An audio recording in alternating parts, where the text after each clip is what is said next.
Hi, everybody. Welcome back to episode 7 of the Lone Rowsdower.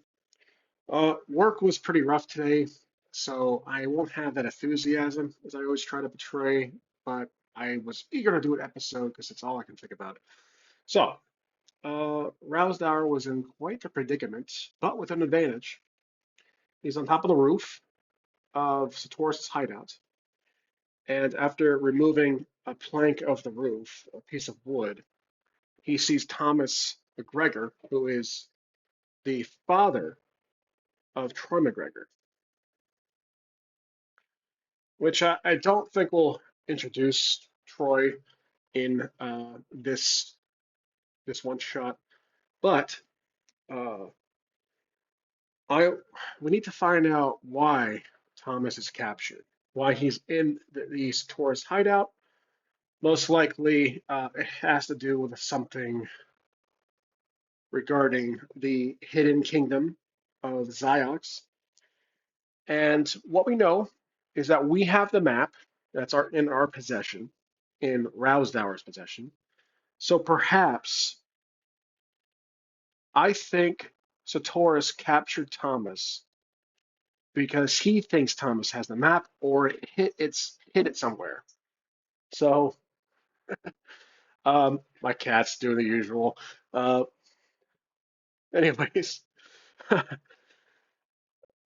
so basically they are probably torturing him or trying to get some information out of him, and he doesn't really know because we have the map, but they think he's playing dumb or protecting somebody. Maybe he'll break, we don't know. So definitely, I think it has to do with a map. So let's write down these details before we move on. And I'll actually be using the Ironsworn dice mechanic. So 2d10s with the d6 plus modifiers. Now modifiers won't be +2 increments; they'll be +1. Just you can shrink the potential outcome of these results. So I'll have to obviously uh, go by the failure, partial success, and then standard success. Okay, so location, Satoris hideout, rooftop. Browsdower's on the roof, Thomas is captive, and we do have a +1 bonus moving forward from prior. It was initially +2, but obviously +1 for the Ironsworn mechanic. So we have 2d10s here, d6, and our Oracle dice. And so I'm going to put a question mark here. Maybe Satoris thinks that, oops, that's not how you spell thinks. It's thinks that Thomas has map. Surprised my handwriting is that legible after today. Okay, that's better. All right, let's draw a card and see what happens. I think perhaps Rousdower is about to whisper and say, "Hey, Thomas, up here." And I'm thinking something happens beneath in the room. Somebody maybe walks in, or Thomas is unconscious. Maybe he's asleep, or his mind is elsewhere. Let's draw a card and see what happens. So, the Steeple Creeper. Now, okay, this is good. So, this is the card I drew. It says, in the fin clade cannot produce a reliable venomous mobile in both air and water. The Guardian Project will absorb its resources. So, what I'm going with is the Creeper and the creature itself. Not not literally, but what this is that someone is off to the side and they are either guarding or talking to Thomas, or there's a pause in dialogue. The moment that that Rousdower lifted the roof shingle and is looking down. We didn't roll for the roof piece, so I will let that one slide. I don't recall if I did, but anyways, there is someone else in the room, and what we need to do is roll. If I think obviously Rousdower is smart enough to look around to see if he spots anyone else, and that's what our next roll will be. So, exclamation mark, there is someone else in the room. And now we're rolling for it. Obviously, it's not preset difficulty, it's just the two dice. So let's roll. See if Rowsdower can use a certain attribute here. We're going to use most likely perception, wisdom, so that's a +1. I will give him the other boost from earlier, which is going to be another +1, so I have 2 bonus. And I'm going to save my aspects for later. Here we go. That's a 2 and a 10. So 6 plus the 2, that's 8. So that's going to be our combined roll is 8 total. And the 2 rolls, we have 10 and 2. So that's a partial success, which means he spots someone but cannot see their face. So he sees someone sitting, but the face is obstructed. Not the face. All right, so I'm going to keep that card here in the discard pile. Now, that works. So Rowsdower is basically just barely able to see their feet. And what I'm going to do is draw a character card. So usually I draw from my generic pile here. We're going to draw a character card to see who this character is. And I have an idea of who it could be. So that's not a character card. I'm going to try again. All right, so Luminous Bonds. I don't think I messed up my decks here. Yep, looks like my deck is fine. Just a few loose cards. All right, anyways. Or maybe, actually, I think I combined all of my character cards with situational, all the other cards, the generic cards, minus land. Land has been separate in categories. So that's fine. We can use this card to build a character up and see who this may be. Okay, yeah, it's a Taurus. And look, here's the card. I think it's a Taurus. This person here is surrounded by this holy light, and who sees himself as, the leader or the most powerful individual? It's a Taurus. So this is a Taurus. Now, his garb, his shoes might be covered by a large coat. In the movie, I think he wears a suit and a tie, or like a winter coat almost, a mix of a business casual and a coat. And he has hair. Uh, I don't think he wears a hat or anything. I don't think so. So trying to convert that to, this fantasy setting. He's probably most likely wearing a large robe, some kind of um, noble looking outfit. So this is Satorus, no doubt about it.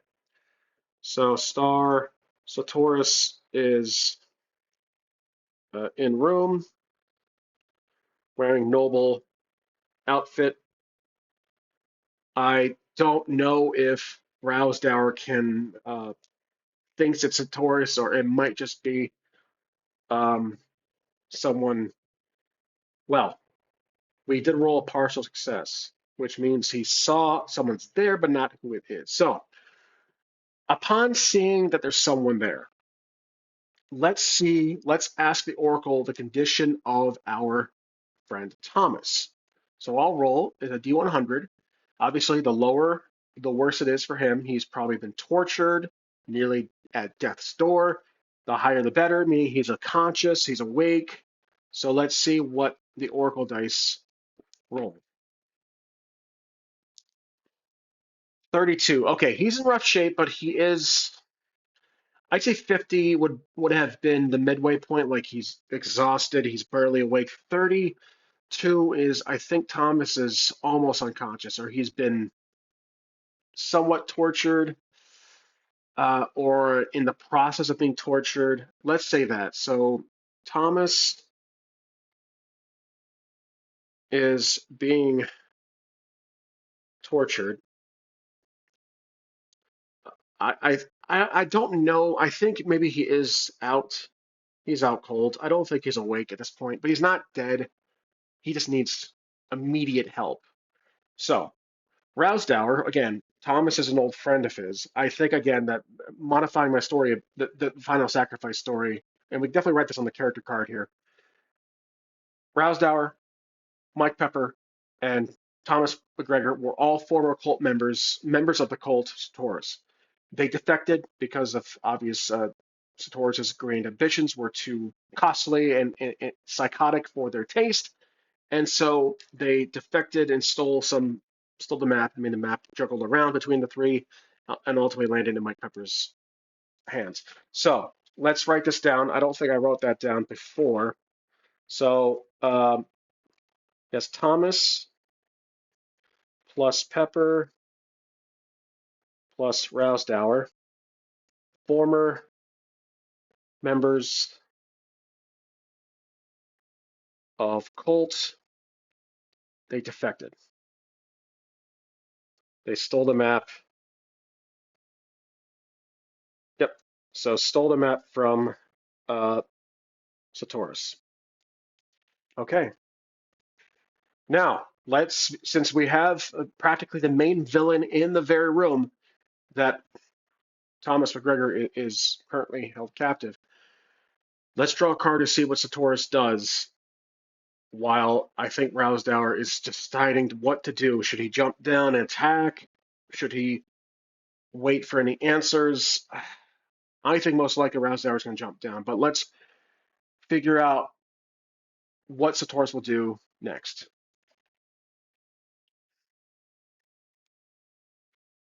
Reckless, yeah. So this obviously is going to be Satorus is going to stand up and walk over. He probably has some kind of vice grip thing or some kind of tool to pull out Thomas's nails.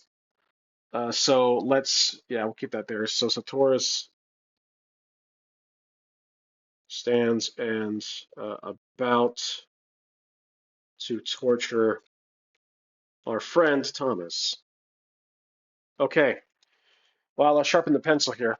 Basically, what Rowsdower is going to do is he's going to, well, can he even fit through the roof shingle that he pulled off? I'm going to ask the Oracle here. I think depending if there is a gap between the roof and some kind of attic than the actual room, Rowsdower is basically peeking through a couple of layers of broken ceiling. We don't know, but we can ask the Oracle and see if the hole is big enough for him to. Well, actually, Rowsdower does have a bow. No, he has a blade, which we can use the blade.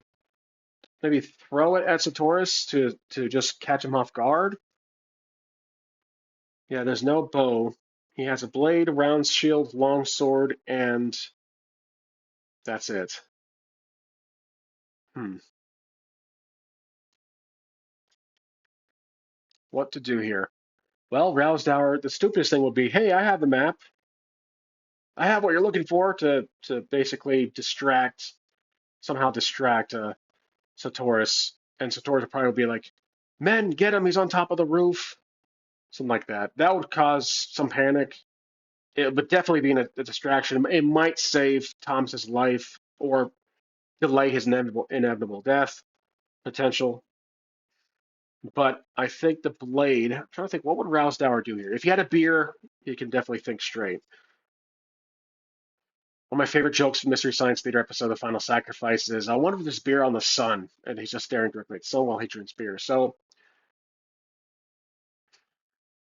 I just thought, what if, like, on the roof here, there is a resting area or like an area where the cultists walk up, like there's a stairwell that leads up to the roof, and they just chill and grab a beer, grab a drink, and just stare at the sun. So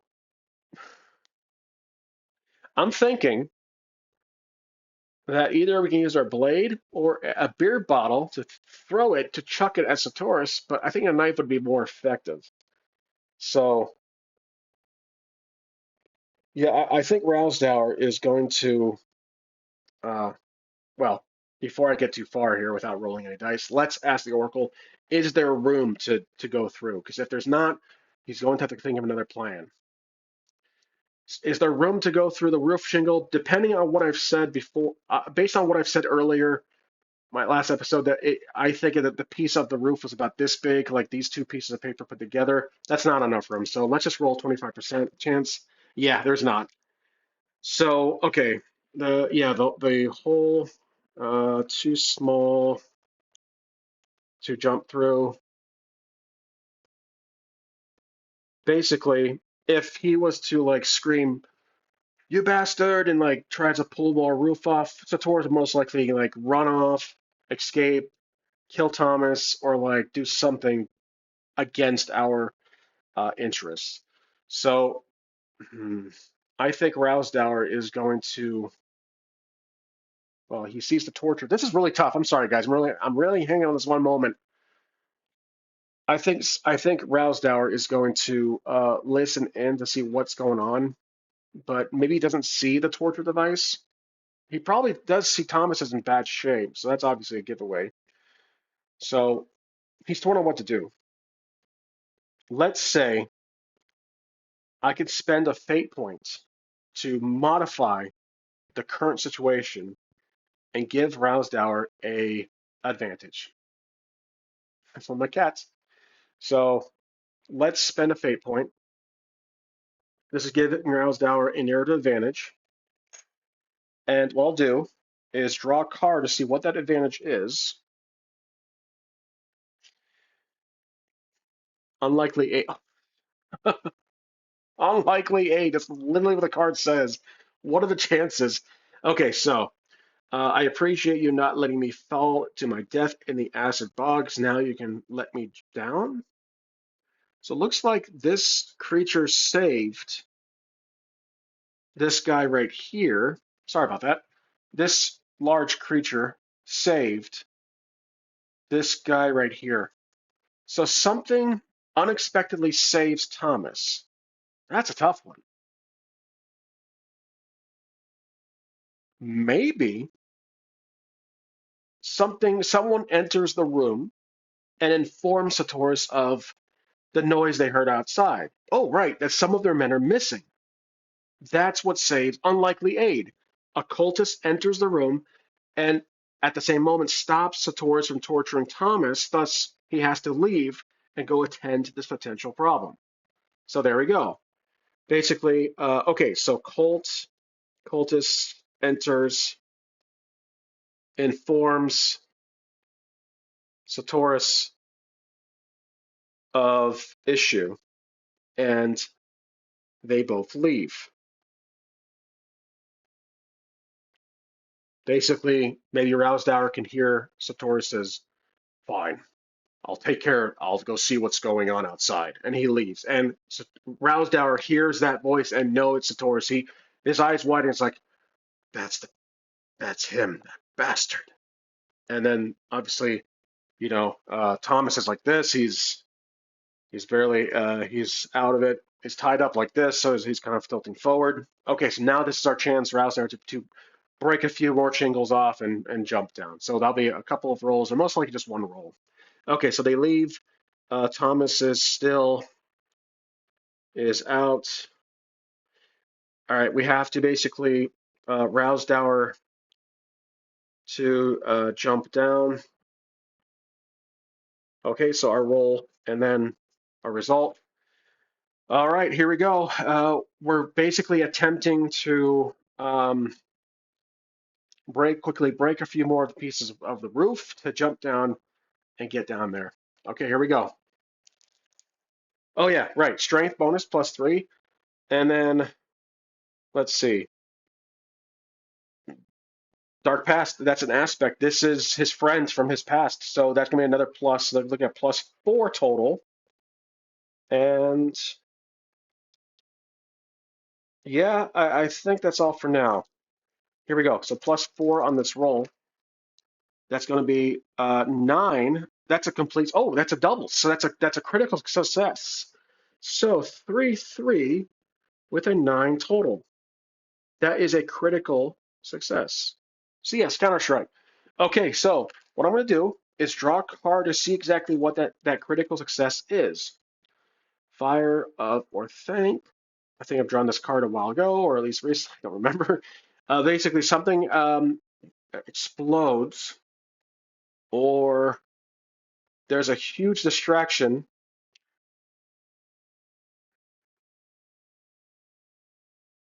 The militia. Holy shit! Pardon my French. The militia, right? So one of my viewers recommended the militia. I had them in a few episodes ago. I kind of forgot about them, but this explosion ties in perfectly to the militia because we rolled a critical. The militia is somehow they got word that the cult came here, and so I think there is an explosion or there's a gun or not gunfight. There's no guns here. There is a fight brewing. There's a fight happening 50 yards away between the cultists. That is what the cultists broke it entered the room to inform Satori that there is a group of some people aggressors approaching militia to attack to cause trouble. That's what the critical success and the unlikely aid, who is a militia. Again, they're looking for Rowsdower, but they're also at the same time looking for the cult. They know Rowsdower's appearance based on that witness. She detailed his appearance, and he's still practically the same. So let's write this all down because that's quite a bit. Okay, so militia appears. Da, da, da, da. They appear, attacking front door.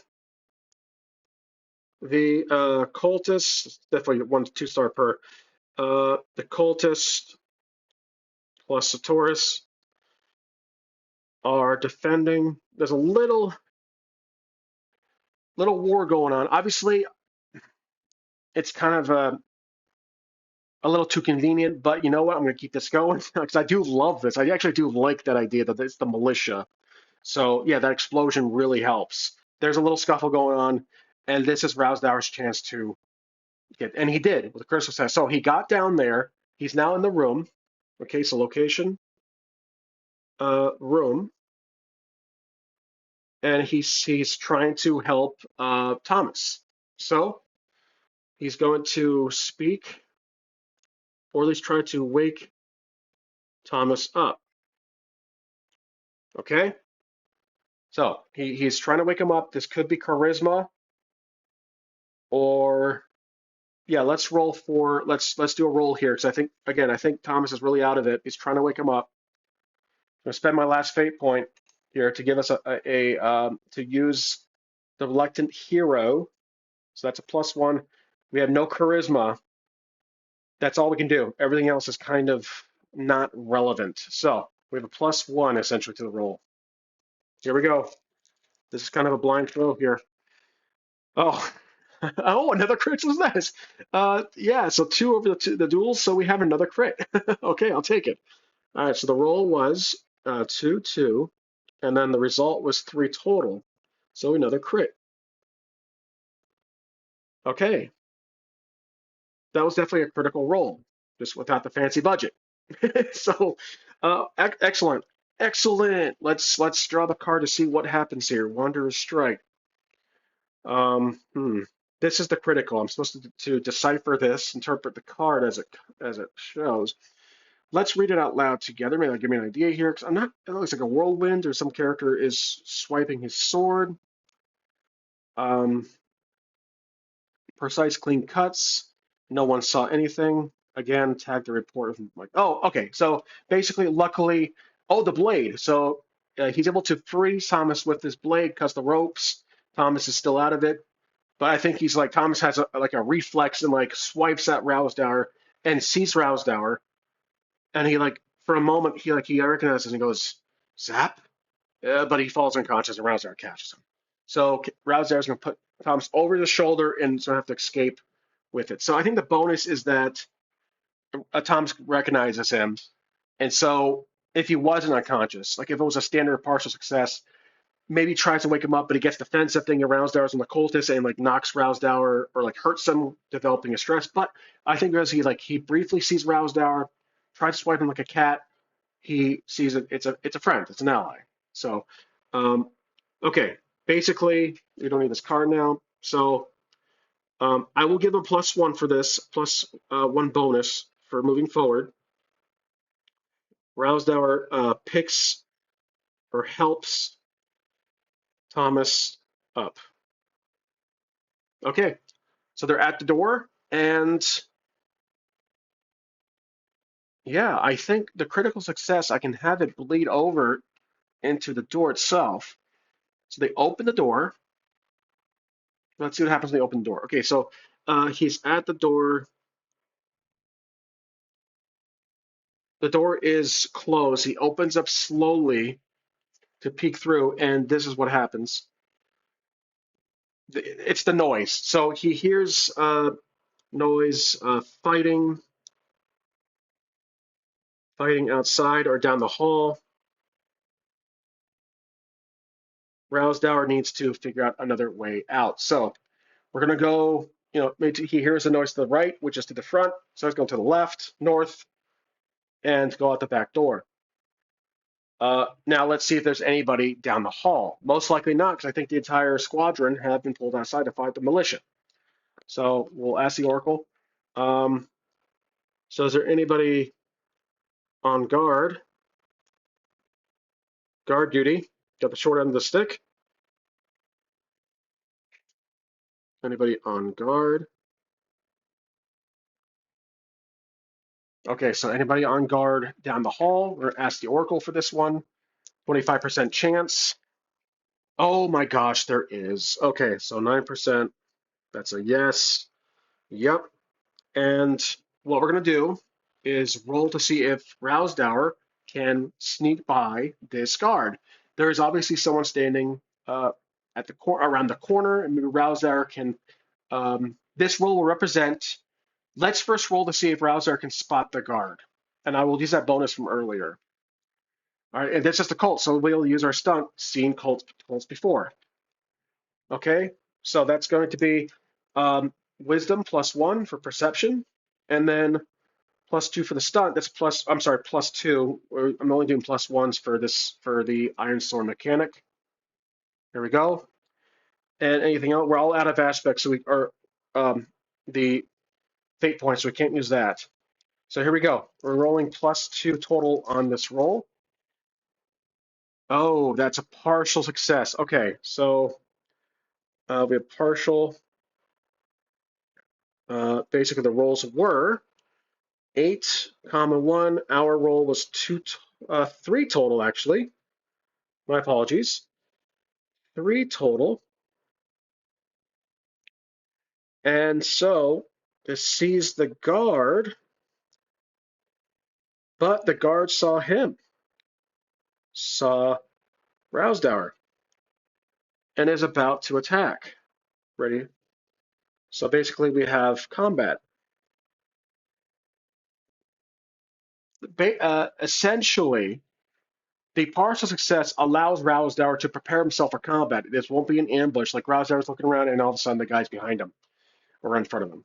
So yeah, there's a stalemate. Rousdower has, I don't know if he's like over his shoulder. I think Thomas is beside him, so he'll have to set him down or put him in a chair. While this cultist he has like a short sword or rapier or something and is about to attack.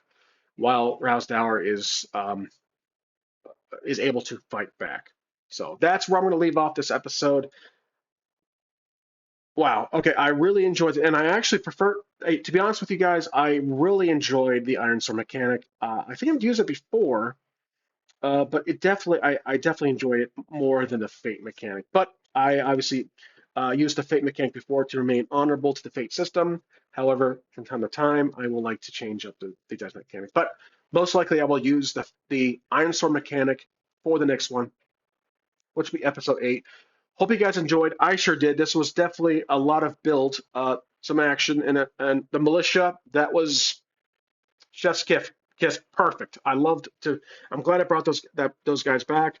I'm sure the individual who recommended it, one of my commenters, is going to be ecstatic about it, and I hope they are. But in any event, thank you for watching. Please feel free to subscribe, like, share, and comment. And as always, I will see you next time.